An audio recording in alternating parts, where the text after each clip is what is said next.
할렐루야. 9월 30일 목요일입니다. 디모데전서 6장 11절부터 마지막 구절 21절까지 말씀을 통해 은혜 나누도록 하겠습니다. 오직 너 하나님의 사람아, 이것들을 피하고 의와 경건과 믿음과 사랑과 인내와 온유를 따르며 믿음의 선한 싸움을 싸우라. 영생을 취하라. 이를 위하여 네가 부르심을 받았고 많은 증인 앞에서 선한 증거를 하였도다. 만물을 살게 하신 하나님 앞과 본디오 빌라도를 향하여 선한 증거를 하신 그리스도 예수 앞에서 내가 너를 명하노니 우리 주 예수 그리스도께서 나타나실 때까지 흠도 없고 책망받을 것도 없이 이 명령을 지키라.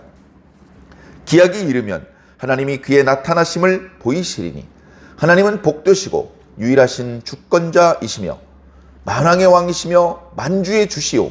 오직 그에게만 죽지 아니함이 있고 가까이 가지 못할 빛에 거하시고 어떤 사람도 보지 못하였고 또 볼 수 없는 이시니 그에게 존귀와 영원한 권능을 돌릴지어다. 아멘. 네가 이 세대에서 부한 자들을 명하여 마음을 높이지 말고 정함이 없는 재물에 소망을 두지 말고 오직 우리에게 모든 것을 후히 주사 누리게 하시는 하나님께 두며 선을 행하고 선한 사업을 많이 하고 나누어 주기를 좋아하며 너그러운 자가 되게 하라. 이것이 장래의 자기를 위하여 좋은 터를 쌓아 참된 생명을 취하는 것이니라. 디모데야, 망령되고 허탄한 말과 거짓된 지식의 반론을 피함으로 네게 부탁한 것을 지키라.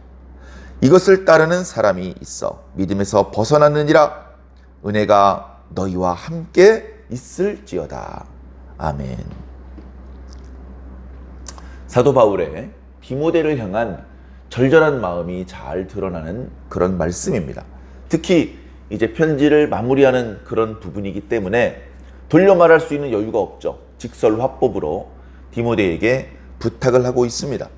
오늘 말씀 첫 구절에 보면 오직 너 하나님의 사람아 라고 디모데를 부르고 있습니다. 디모데야, 너는 하나님의 사람이다.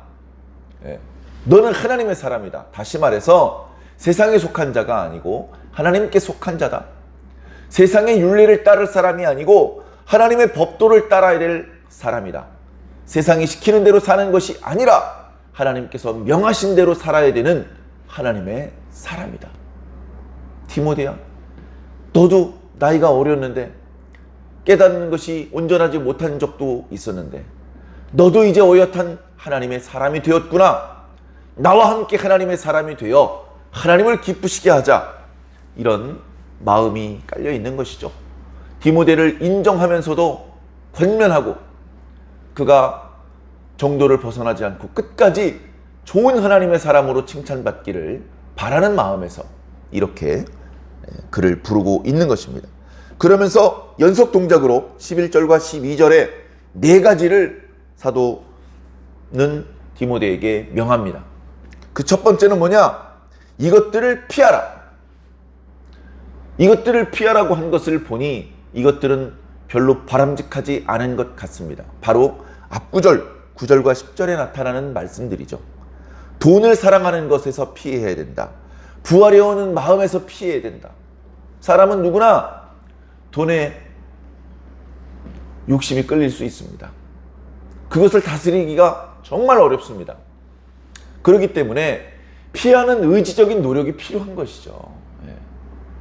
최선을 다하여서 돈의 유혹으로부터 피하라. 너 자신을 지키라. 이런 말입니다. 그런 것들은 피하고 두 번째 명령, 의와 경건과 믿음과 사랑과 인내와 온유를 따르라. 돈 따라가지 말고 믿음 따라가고 성숙한 성품으로 교회와 성도들을 섬기는 사람이 되라. 이렇게 권면을 하는 것이죠. 자, 세 번째 명령은 12절입니다. 믿음의 선한 싸움을 싸우라. 앞구절에도 돈의 유혹과 싸우고 그것을 피하고 좋은 성품을 갖추고 또 그것으로 사명을 감당하라. 그런 명령을 주셨는데 12절에도 선한 싸움을 싸워라. 믿음을 유지하려면 싸워야 된다. 믿음을 지켜야 되니까. 믿음을 지키기 위한 싸움은 좋은 싸움이다. 이런 싸움은 게을리하면 안 된다. 믿음의 선한 싸움이 아닌 싸움은 말려야죠. 싸워. 서로 이해하고 용납하고 용서해 주어서 싸우지 않게 그렇게 만들어야죠. 그러나 죄와 타협하면 안 됩니다. 마귀와 손잡으면 안 됩니다. 믿음의 선한 싸움을 부지런히 싸워야 됩니다. 그리고 그 결과 영생을 취해야 됩니다. 사도 바울의 명령은 결국 영생으로 귀결되고 있습니다. 우리가 이렇게 싸우고 이렇게 고난스럽게 돈의 유혹으로부터 자신을 멀리 그렇게 하다 보면 육체는 사실 피곤하고 곤고하고 불편한 일이 많죠. 그럼에도 불구하고 결국 우리는 영생을 얻게 될 것이다. 사도 바울은 순교했습니다. 예수 그리스도에 대한 신앙을 저버리지 않고 죽었죠. 순교했으면 영생 못한 거 아닙니까? 그렇게 말씀하시는 분도 있더라고요.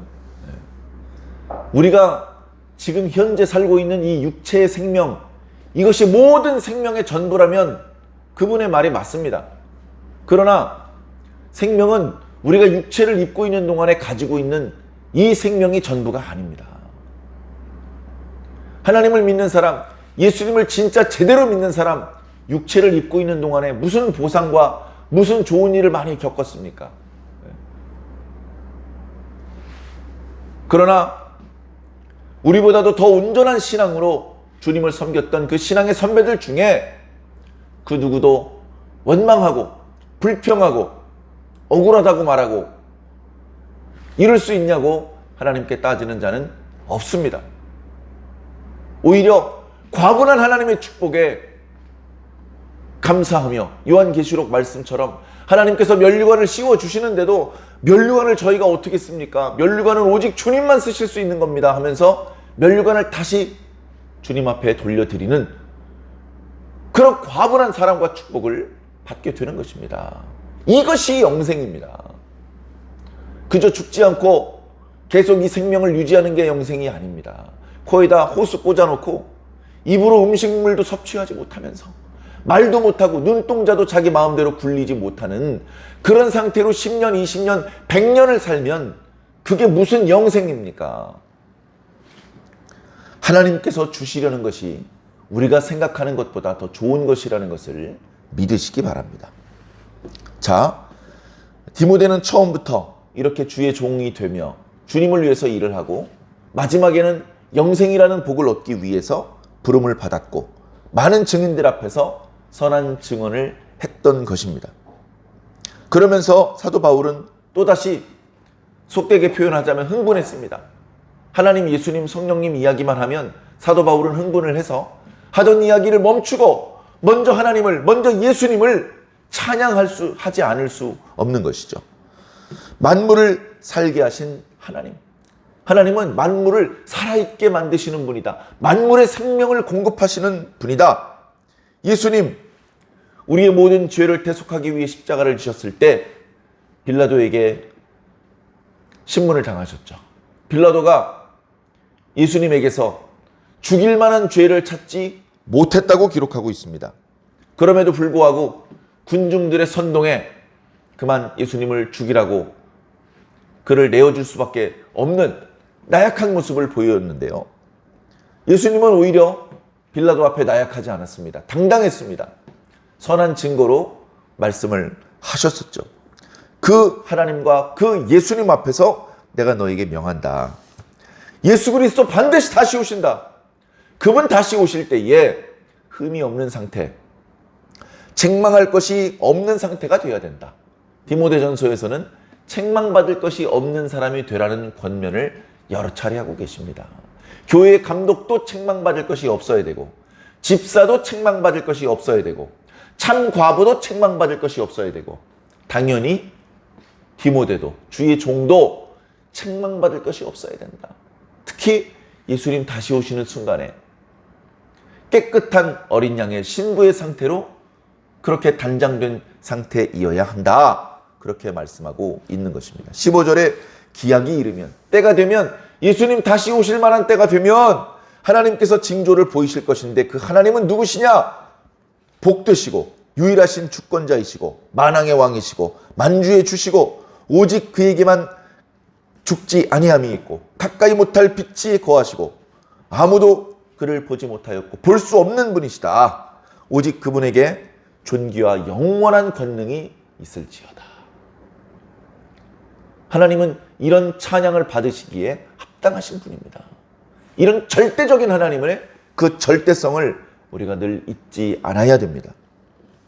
자, 이어지는 17절부터 19절까지의 말씀은 앞부분에 부하려 하는 자들, 그들이 스스로를 시험과 올무와 여러 가지 해로운 욕심에 떨어지고 또 주변 사람들까지 함께 침몰하게 만드는 그런 어리석음에 빠지기 쉬운데, 그들이 그렇게 어리석음에 빠지게 내버려 두지 말고 그들을 권면해서 그들이 그 어리석음에 빠지는 것이 아니라 그들이 그 가지고 있는 여러 부유함으로 교회와 성도들을 잘 섬기는 사람이 되도록 권면하도록 하라라고 한 번 더 당부해 주시는 말씀입니다. 뭐라고 당부하느냐? 부자들에게 이렇게 당부해라. 너희는 마음을 높이지 마라. 마음을 재물에 두지 마라. 너희 마음을 하나님에게 두라. 마음을 하나님에게 두면 많은 재물이 해롭지 않을 수도 있는 것입니다. 그 많은 재물을 가지고 죄를 짓는 데 쓰지 않고 좋은 일에 쓸 수도 있는 것입니다. 18절에 선을 행하고 선한 사업을 많이 하고 나누어 주는 것을 좋아하고 너그러운 사람이 되게 하라. 돈 많은 사람들 너그러운 사람 별로 없습니다. 너그러워가지고는 돈을 못 벌어. 너그러워가지고는 부자가 못 돼. 막 퍼주고 나눠주고 언제 부자가 되나? 돈이 들어오면 그걸 쓰지 않고 움켜쥐고 있어야 돼. 가족들을 위해서도 쓰면 안 돼. 이런 식의 이야기는 많이 들었습니다. 그러나 오늘 말씀에 하나님을 위한 부자, 그런 부자들은 그 돈이 자기 것이라고 생각하지 않습니다. 자기 마음을 하나님께 두고 자기에게 주신 이 재물을 관리하되 선한 일을 위해서, 선한 사업을 위해서, 그리고 나누어 주기 위해서 쓰는 것이죠. 그렇게 할 때에 19절에 장래에 진정한 참된 생명을 얻게 되는 것이다. 사도들과 함께 또 디모데와 함께 영생을 얻게 되는 것이죠. 자, 20절 이하에는 이제 마지막 당부입니다. 디모데야, 망령되고 허탄한 말, 거짓된 지식의 반론 이런 거 피해서 내가 너에게 부탁했던 것들을 잘 지켜주었으면 좋겠구나. 이것들을 벗어난 사람들이 많이 있다. 그들은 벌써 진리를 벗어났다. 너는 그러면 안 된다. 끝까지 참된 주의 종으로 일해다오. 너희 모두에게 예수님의 은혜가 충만하기를 바란다. 이런 끝인사로 디모데전서 말씀이 마무리되고 있습니다. 바로 오늘 우리들에게 주시는 말씀이라는 그런 말씀을 많이 드렸죠. 오늘 우리들에게 주시는 말씀입니다. 바로 오늘 우리들이 하나님의 사람이 되어야 합니다. 세상에 속하지 않고 세상에 가르치는 대로 살지 않고 세상이 시키는 대로 살지 않고 오직 하나님께 속하여 하나님의 말씀대로 사는 그런 하나님의 사람, 사람을 기쁘시게 하기 위하여 사는 것이 아니라 하나님을 기쁘시게 하기 위해서 사는, 그러기 위해서 여러 가지 어리석은 유혹을 피하고 선한 성품으로 교회와 성도들을 섬기고 믿음의 선한 싸움을 부지런히 싸우고 최후의 영생을 얻는 자들이 되어야 할 것입니다.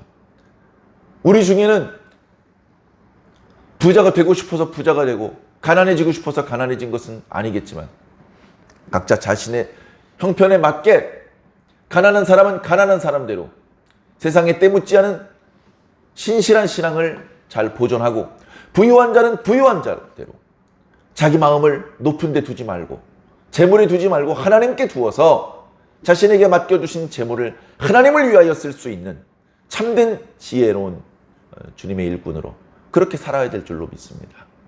우리 개개인과 우리 교회를 돌볼 수 있는, 돌아볼 수 있는 귀중한 디모데전서 말씀 묵상이었습니다.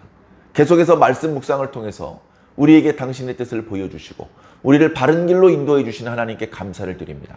내일부터는 욥기 말씀 묵상이 이어질 것입니다. 욥기 말씀 우리가 다 재미없고 또는 어렵다 이렇게 알고 있는데 욥기 말씀을 통해서도 우리가 깨달아야 될 부분이 분명히 있는 줄로 믿습니다.